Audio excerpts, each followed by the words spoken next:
Ruže su od davnina privlačile ljude svojim lijepim i mirisnim cvjetovima, a danas na tržištu možemo pronaći ruže koje se razlikuju po visini rasta, obliku, boji i mirisu cvjetova. Ukoliko želimo da ruže i dalje uljepšavaju naša dvorišta, potrebno je ruže pripremiti za zimu. Upravo to je i tema današnjeg videa, rezidba, prihrana i održavanje grma ruže.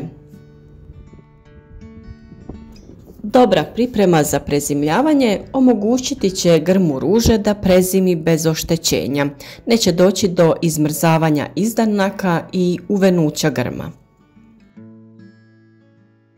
Sve aktivnosti na grmu ruže treba obaviti u razdoblju oktobar-novembar, ovisno o vremenskim prilikama.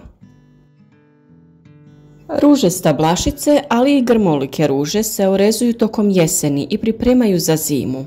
Ovom rezidbom će se ukloniti osušeni cvjetovi i grane, a grm će se pripremiti za hladne zimske dane.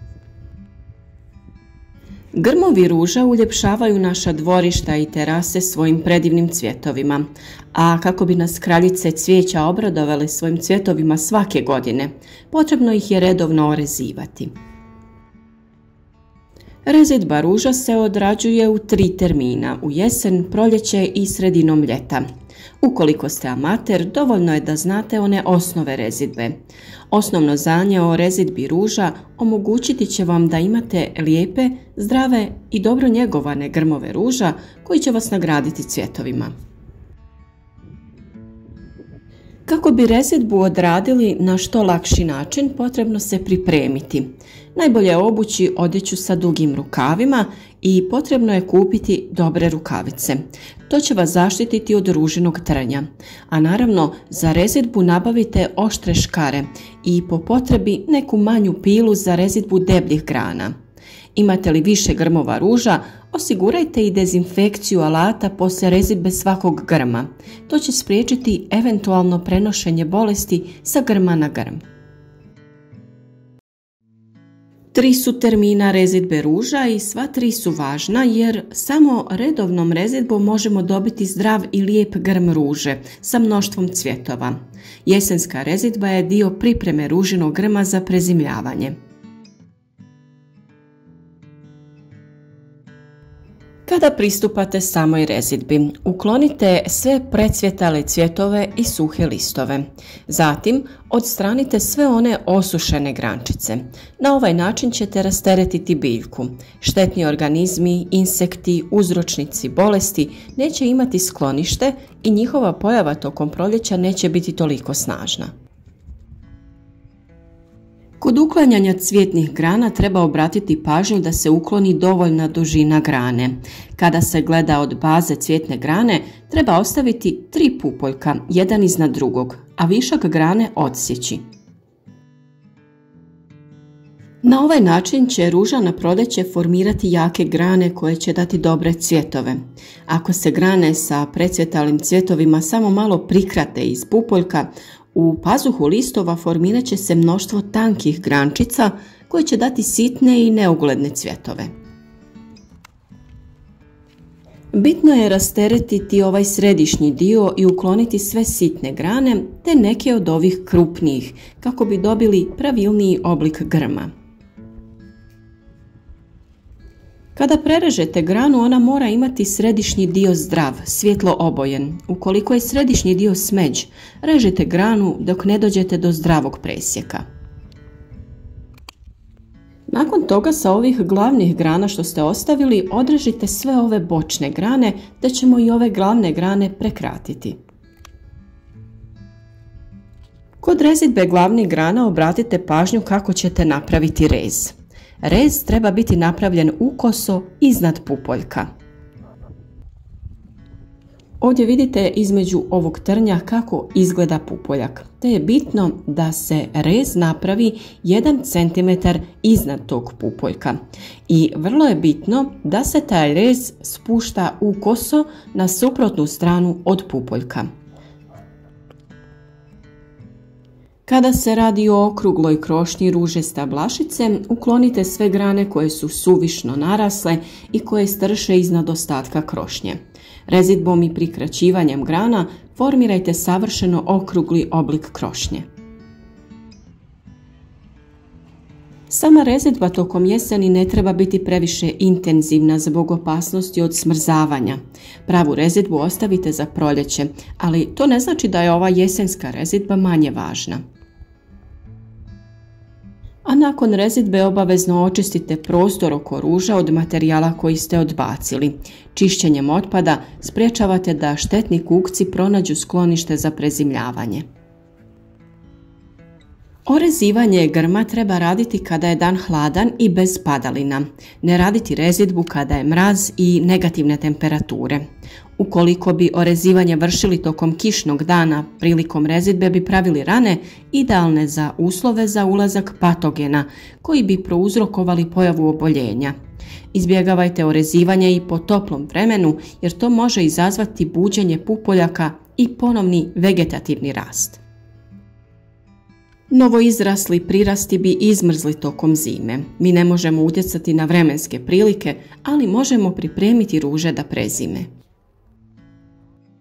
Ukoliko je na vašim ružama još uvijek bilo cvjetova, lijepo ih orežite, oblikujte i uklonite trnje te iskoristite za jedan lijep i dekorativan buket u vašem domu. Dijelove grana koje ste orezali možete iskoristiti kako bi napravili nove sadnice ruže. Ruže se lako razmnožavaju reznicama.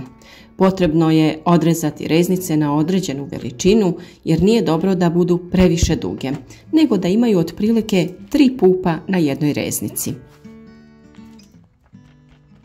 Rez treba biti napravljen ukoso i biti ravan. Reznice stavite u zemlju i dobro zalijete te držite na toplom mjestu. Bitno je da održavate vlažnost zemlje kako bi se ruže što lakše ukorijenile. Isti postupak možete učiniti i direktno u vrtu, tako što ćete staviti reznicu u zemlju, zaliti te zaštititi plastičnom bocom. Grm ruže da bi zaštitili od niskih temperatura treba prekriti, jer ruže su veoma osjetljive na stalne promjene temperature. Ovo treba imati na umu kod izbora materijala za prekrivanje. Treba naime izbjegavati umjetne materijale poput najlona i cerade. Ovakvi prekrivači će hermetički zatvoriti grm, te time se povećava vlažnost i dolazi do truljenja i izmrzavanja grma. Također izbjegavajte i pijesak i piljevinu. Oni će tokom zime upiti vlagu i imat će isti efekat kao umjetni materijal i doprinijeti bržem truljenju. Najbolje je koristiti prirodne materijale za prekrivanje grma ruže. Zemlja, lišće, grane jele, smrče, snijeg i trsku. Kao zaštitu mogu se napraviti i različiti sanduci od drveta, razne kutije.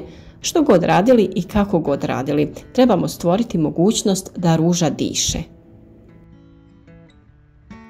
Ruže možemo malčirati smjesom treseta i lišća i tako pripremljene ostaviti do proljeća. Snijeg može biti dobra zaštita za grm ruže ako je debljine 30 do 40 cm. Ako je tanji, treba sakupiti okolni snijeg i iznad grma napraviti malu naslagu od snijega.